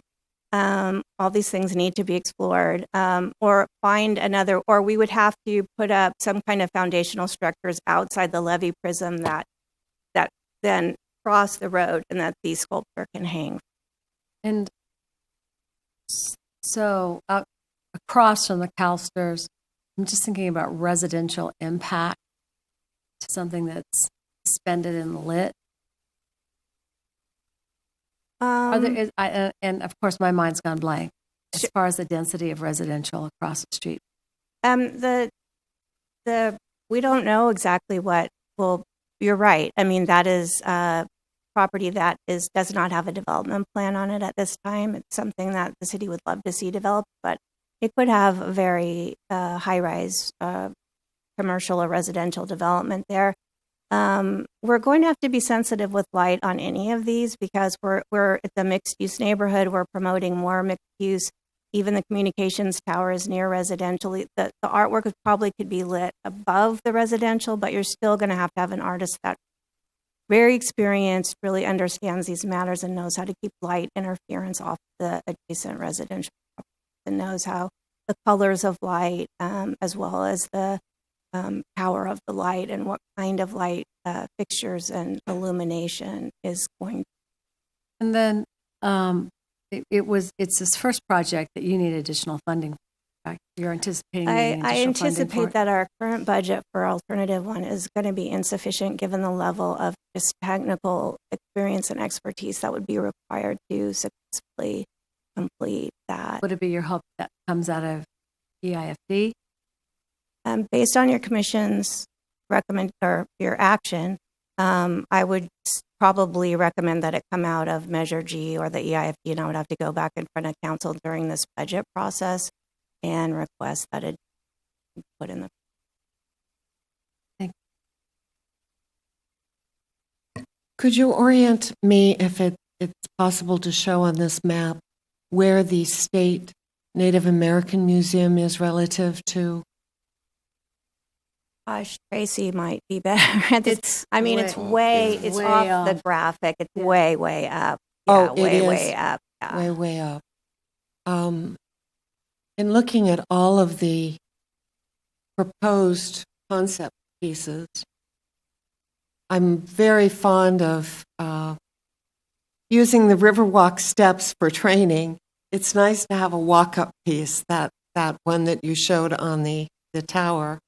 But I can see problems inherent with that. Although walk-up art pieces have proved quite popular internationally as well. And, as well as art, we have a population that's very outdoors and physical with the river. So that has attraction for me. But whichever art piece we recommend, I'd really like to bring the I Street Bridge concept into an art piece that draws to our side of the river, if you know what I'm saying, that it's complementary to the I Street Bridge from an artistic sense, not that it looks like it necessarily, but that aesthetically it has the same kind of approach. In terms of an historic reference? That it's congruent with the new I Street Bridge. Oh, with the new I Street Bridge. Okay. Right, exactly. Kind of my But the thoughts. biggest, just devil's advocate here, the biggest impact in West Sacramento, I mean, they certainly where the new bridge comes off, but we have opportunity because the old bridge is still going to be there, and we have access to it. There are places that we can access up onto that bridge, correct, Katie? Yes, that's and what. so in those landings and that stairway up, or however ramp up, however we do that, could there be in that budget for the old bridge? Is there a piece that could accomplish what Julie is talking about, both from an exercise standpoint and also to tie it in? Sure. The deck conversion is going to happen in phases. The first phase is simply to protect our existing rights, make sure that when we transfer vehicular traffic off of it, our rights for ped and bicycle use continue. So we have to keep the bridge in continuous use. So our first phase is do all the mandatory repairs and the upgrades to warning and safety systems that are going to be required for this new use or the exclusion of autos. And then there's a second phase, which there's a private steering committee that is intended to also participate in envisioning that, which is intended to include art. And I placed on the designs that we did for the deck conversion a slide that goes from the top of the bridge all the way down into the new playground. Whether that ultimately gets funded will be another question. But I think we would intend to try to make that a real draw, a real attraction for people to come over and experience the deck conversion. But I take your comment that you're really inspired by the new modern bridge, and I think that certainly the communications tower could, in terms of a light sculpture, embrace that. I did want to comment that I haven't done an engineering analysis to see if there can actually be climbing up on top of the communication tower. I just wanted to show it as an example or an inspiration of something I would like to explore, depending on what the artist, would. Commissioner Garcia.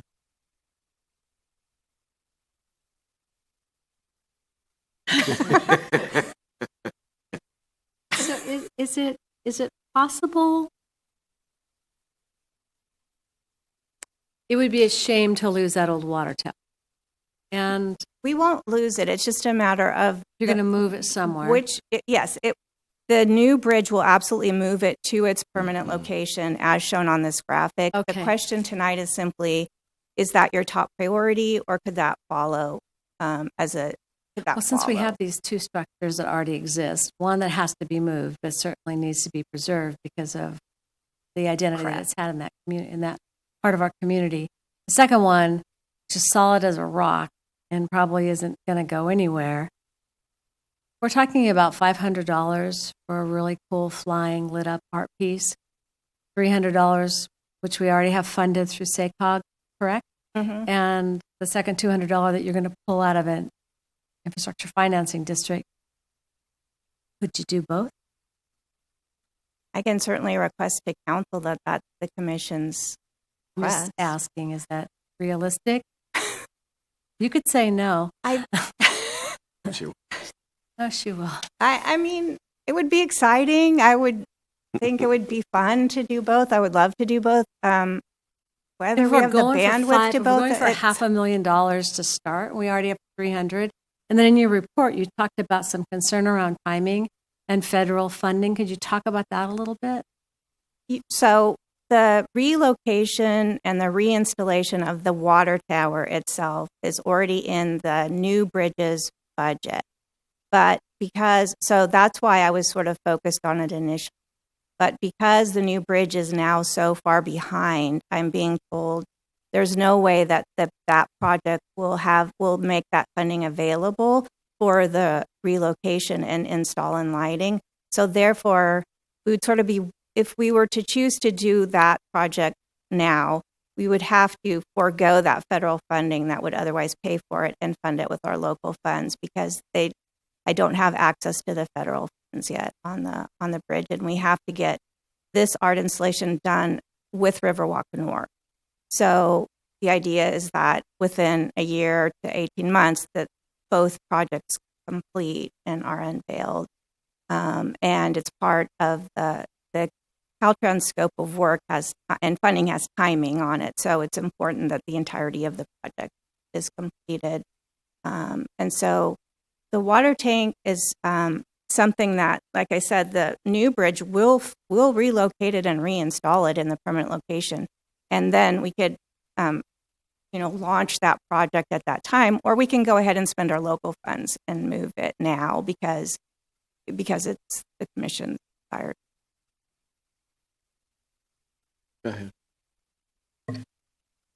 I think with the two CalSTRS buildings, they're significant enough that I think an additional art piece, I don't see it doing anything. I think there's light issues with the existing apartments that are across the street, the new apartments along that corridor.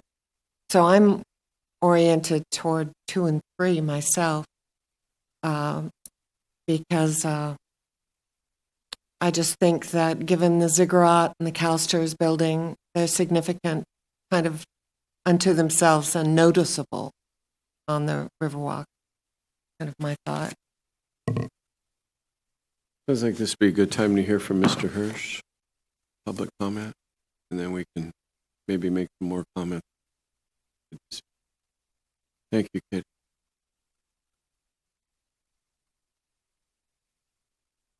Chair, and hello again, commissioners. I wasn't planning on speaking on this item, but after reading the staff report, I just couldn't help myself because this is such an exciting opportunity that this commission has here tonight.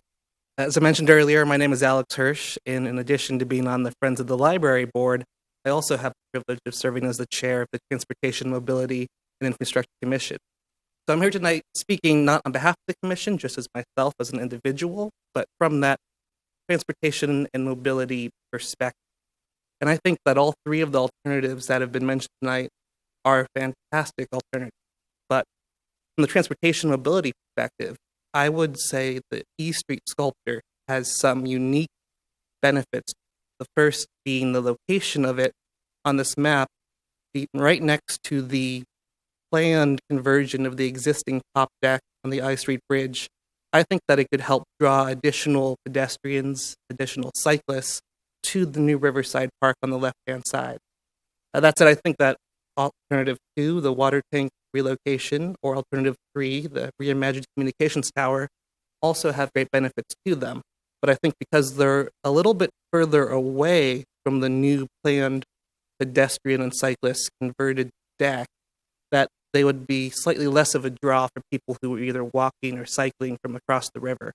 And if the goal of this art project is to be a new beacon for the side of the river, to be a new civic point of pride, I think that that's one area that the commission should keep in mind when making the consideration tonight. But regardless, as I mentioned, I think that all 3 alternatives are fantastic, and I hope that when the commission does make its decision, it keeps 2 balanced priorities in mind, which is first, hopefully the art sculpture will reflect the historical nature both of the city overall and the Washington district, and second, that it will be a art sculpture that can help draw again those pedestrians, those cyclists, people who will spend a little bit more time hopefully enjoying the brand new park and the extended Riverwalk Trail. Thank you. Thank you. Katie, I have a question. Am I interpreting this correctly that alternative 3 is the most doable with the resources we have in the certain circumstances? I would say alternative 2 and 3 are both feasible within our budget. Okay. The problem with alternative 2, the water tank, is we're foregoing this federal funding that we would otherwise receive, and that we typically try So not. 3, because it's already in the ground, so to speak. It's more reachable, quicker, and have a greater impact faster It than the it other is ones. right. It doesn't. It will still require very specialized expertise in light sculpture Yeah.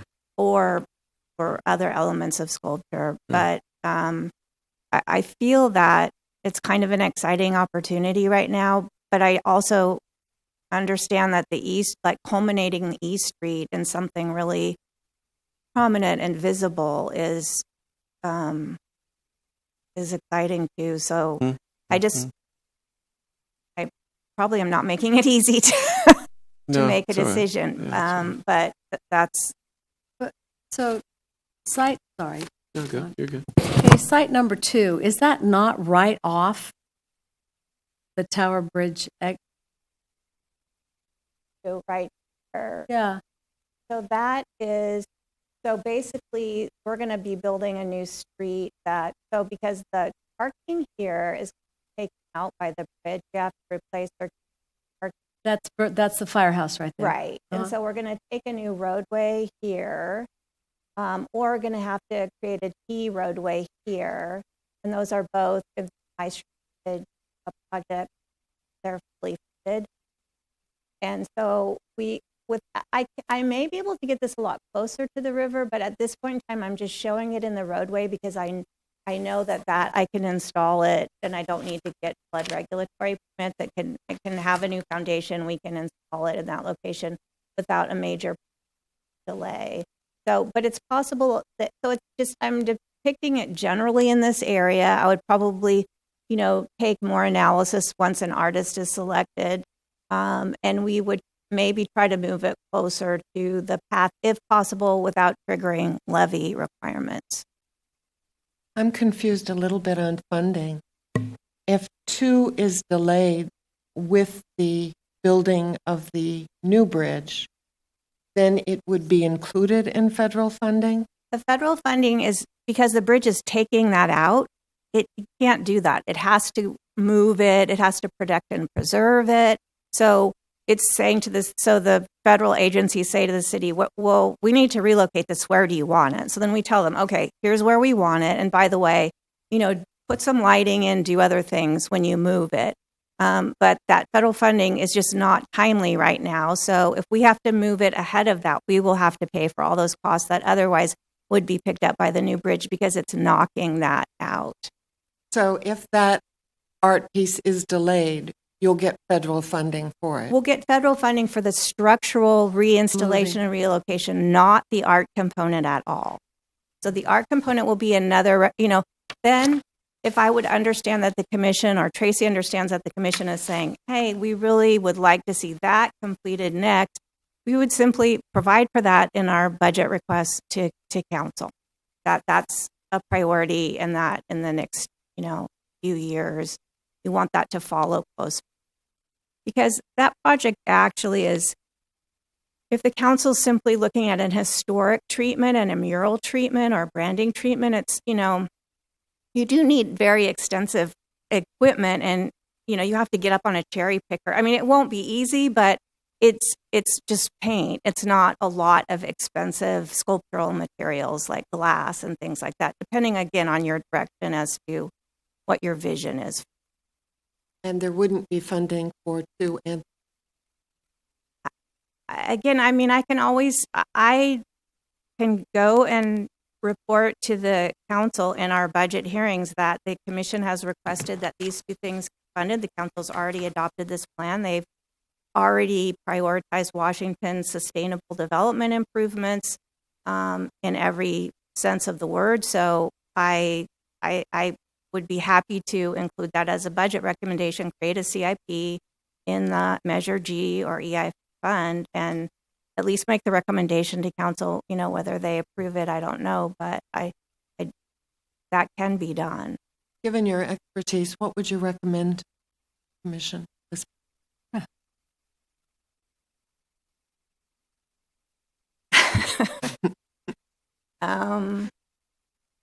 Tough question.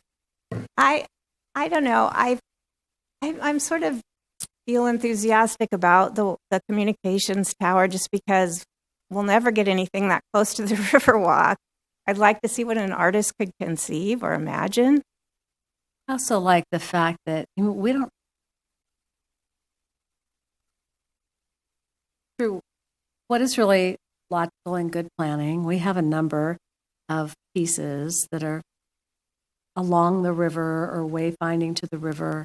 I tend to agree that that first CalSTRS building is iconic in itself and is a wayfinding place in itself. I'm concerned about that. When the consultant came and showed us all the potential, I love the idea of a big flying thing sitting in a park. And then I realized that, except that there's an 18-story building on one side of it, parking garage on the other side of it, and a tall levee on the river side of it. So how visible it would be to serve the purpose to be a beacon to draw people over, I'm not really sure. And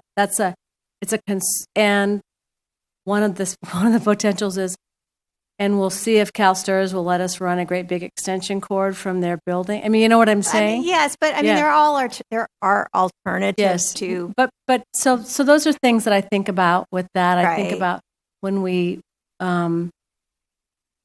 supported and selected the River Point public art piece there. The vision was, and you'll see it from the freeway, and it'll be so tall. And then when the unveiling happened, it's like, wow, it's short, So I just, there's that. Every time I go to the bank, I drive by that thing and think, wow, so cool and so short. It's like the Danny DeVito of public art. So there's that, yeah. Great actor he is. He's a great actor that he is. I think that for me, it's important that we give some. It's really late. That we give some credit. We are the Art, Culture, and Historic Preservation Commission. So if we can get a twofer by moving that, although for me, really sepia paintings of Margaret McDowell and David Broderick aren't really going to do it. I would love to take that structure, invest some money into it, and have the foundation of what was, and here's where we're going, which I think we could do all in that one piece. I don't know, we could do it for $300,000. And then for the third piece, we really don't have anything up in that neighborhood. Right. Do you know, the river is up there. Is this Metro Place to the left of it? Yeah. Yeah.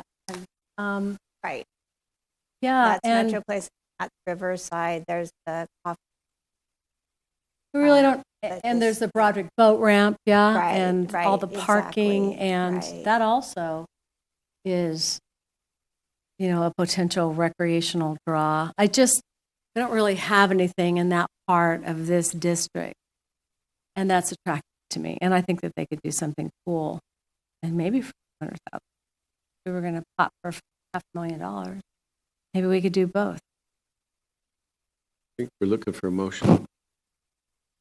That being said, I would like to recommend that the commission approve number 3 site with a further recommendation that if any funds can be made available for 2, we're very enthusiastic about that.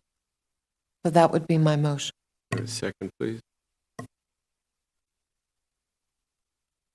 All in favor? Aye. Does that feel like clear direction? Yes. In terms of, we could just recommend funding for the second one. Did you want the funding, the CIP, to say that it's the water tower, or do you just want funding for the second one and you'll just it's the water tower? Okay. Is that what we're talking Okay. about? Yes. Yes. If I could amend that motion to make it clear that that was the water tower, that is what I was in my motion. I hope all of you still vote aye.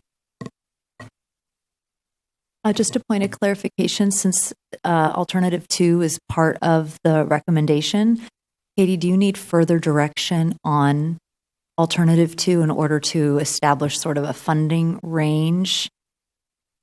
Could the commission give further guidance on how comfortable commission is with an artist modifying the structure, or do you want the structure to be kept completely, have full integrity and not allow the artist to cut it, to substitute materials, to do anything?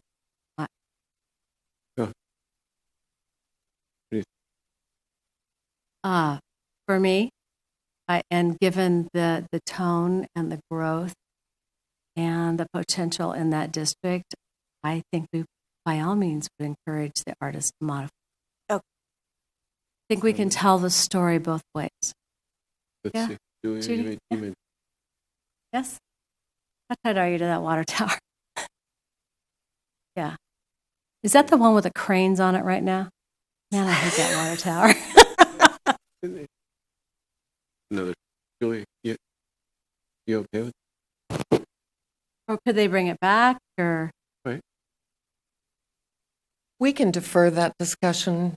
Do we need to decide right now? Well, if you From a would budget allow an standpoint. artist, what I would do is if you would want to consider allowing an artist to modify it, that will be more expensive. So I would just go for a higher budget, but you don't have to decide. It would come back before you, before the solicitation is released, and you could make a final determination then. But I just go on the higher side. And so My thoughts exactly. I think that's good for me. Go Okay. for it. Thank Okay. you Thank so you. much. Thank you. Good. Thank you. Back to staff.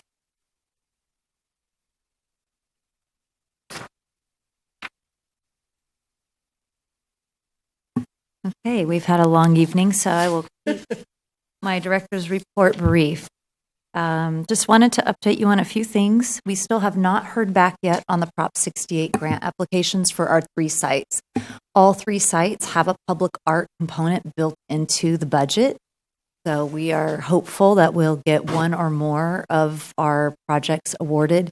We're supposed to hear they're saying the end of this month, but we only have a few days left in this month. So hopefully we'll hear very soon. By Friday, you'll hear Friday. Hopefully, yes. Also, just a little update on a couple projects that are underway. Memorial Park is looking fabulous. If you haven't seen it recently, drive by. It looks great, and we are currently scheduling our ribbon cutting ceremony in conjunction with Little League's opening day ceremony on Saturday, March 14th. That's so awesome. It looks great. We should have the building with the concession and restroom and picnic pavilion features under construction this week. The docks project is also moving forward. We've been waiting for the landside improvements until we receive a stream bed alteration agreement. So we're hoping to get that very soon. 2 amendments, a major and a minor. So, so that should be moving forward. The floating dock, though, is being fabricated right now, and then that will be actually brought in by barge and then attached to the structure. Heritage Oaks Park Ropes Course, Chair Schatzel mentioned that it's open for business. They're having a soft opening right now. They're working very hard to get the balance of the site improvements complete, including the parking lot, the restroom building and their concession building, the play area, as well as some walking paths. And we're even trying to incorporate the city's, through a grant program we've received with Sarah Strand in our capital projects and transportation division. We are trying to install our first electric vehicle charging station there. We have grant funding to place them throughout the city in a variety of locations where people actually can do other things while they charge. And this has the potential to be the first one out the gate. Since the project's under construction, it was a perfect time to lay conduit and get that ready. So we're working with Clutterwald to help make that happen. And then I know that they want to have an official ribbon cutting event as soon as they get the balance of the site improvements complete and we have better access to the site. And then lastly, I wanted to let you know that I do receive a lot of requests from commission members about trying to have as much advance notice as possible on events, and you received a presentation today that had a lot of different dates in that presentation. So we have put together kind of a year at a glance for those projects and events that we know about now. We'll continue to update that, but it just is an opportunity to give you a little bit of a head start with your calendaring. Okay. And that concludes my report. Final comments by the commissioners? Good. I have a question related to the Verge weekend. Would it be possible, since, 9 artists in West Sacramento participating in this regional, is it possible that when Verge produces their map, that it could go up on the city's website? That'd be great. And maybe a little push out from the, on social media, but also the park. Yeah. Thank you. I did go to the Federwald. That was, it's a exciting thing just to go out there and just talk to the staff and how they're paying more attention to the trees now than ever before, because preservation of the trees is a big deal, folks in town. So that was great. And the ribbon cutting on the Arch Canal Park and the Bee Lake thing. It's like good things are happening every day. And that's a good thing. Should be a new slogan. Good things are happening. Because in West Sac they are. So thank you. Commissioners, anything else? Good? Yes, I wanted to ask, are any public buildings available for the arts group to participate in the Verge, or would that be a charge to them? We are actually going to follow up with them. We didn't have the dates until just tonight, so we have to check availability. I think there are a lot of different opportunities we can explore, even with some private properties, so we'll work to do that. I thought of the boathouse, actually, because that fee could be waived.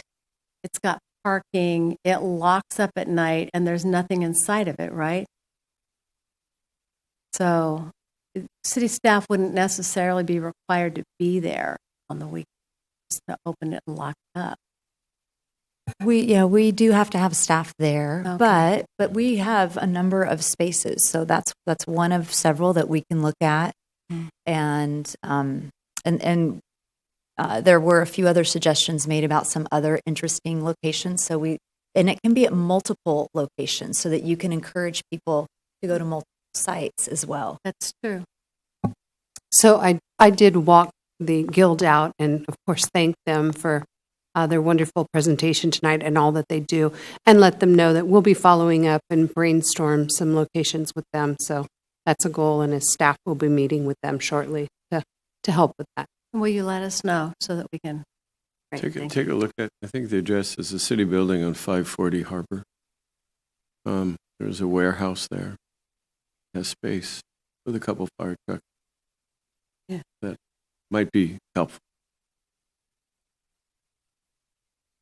I wanted to ask staff, being that it's the 100th anniversary of women's suffrage, if there's any women's events planned.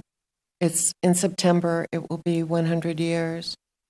And since this is the Historic Commission, it would be nice if we recognized that, for me, that very memorable event at a 100-year anniversary. And this being an election year, I think it would be wonderful if there were some space devoted to a tribute to the women who made that possible. Yeah. Okay. Got a motion to adjourn? I move. Second, please. Thank you. All in favor? Aye. Good night. That was quick.